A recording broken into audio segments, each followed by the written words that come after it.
David Livingstone was an explorer as famous as he was phlegmatic. However, when in 1855 he discovered the Zambezi waterfalls, he was so impressed by their power that he noted in his diary, "Only angels in their flight might have contemplated visions as beautiful as these." 100 years later, the Kariba Dam, built 250 miles downstream of Victoria Falls, gives birth to the largest artificial lake in Africa.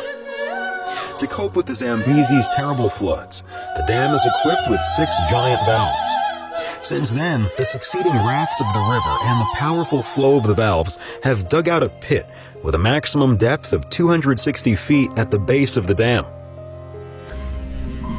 This pit or plunge pool now endangers the structure of the dam itself. This erosion must be stopped, and the dam has to be strengthened. This project, bold and highly exposed to constraints of influence, meteorology, and seismic restrictions, must be completed within 3 years. Let's see how.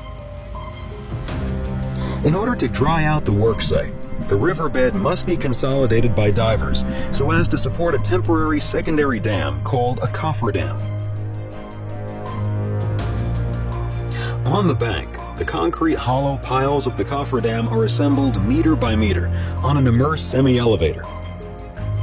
When their volume is sufficient to enable them to float, they are pushed to their final location. On site, the piles are completed following the same process of progressive immersion, then filled with concrete.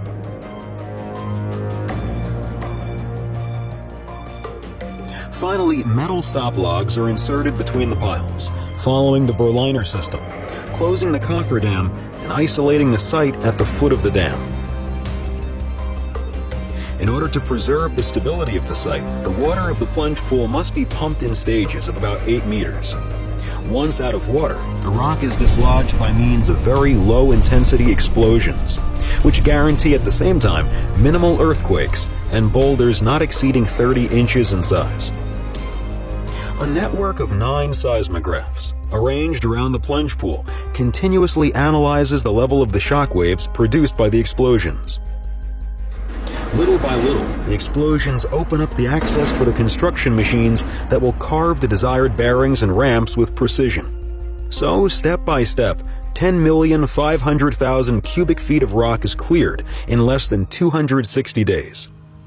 The plunge pool, eroded by the flow of the valves, is widened and, if necessary, reinforced. At the end of the process, the pressure of the water ejected against the ground will be divided by 4. Mountaineers on their ropes anchored at the top of the dam descend the 700 feet of the void in order to drill into the rock and to place their metal tie rods. These tie rods will secure the rock and the 250,000 cubic feet of cast concrete that will definitively consolidate the fault that has appeared at the foot of the dam. Once the plunge pool and fault are repaired, the cofferdam is totally dismantled. The dam can then safely open its gates and cope with the most severe floods. In less than 3 years, within an extremely constrained framework and schedule, Razelbeck will have achieved the feat of sustaining the Dam of Kariba for the long term.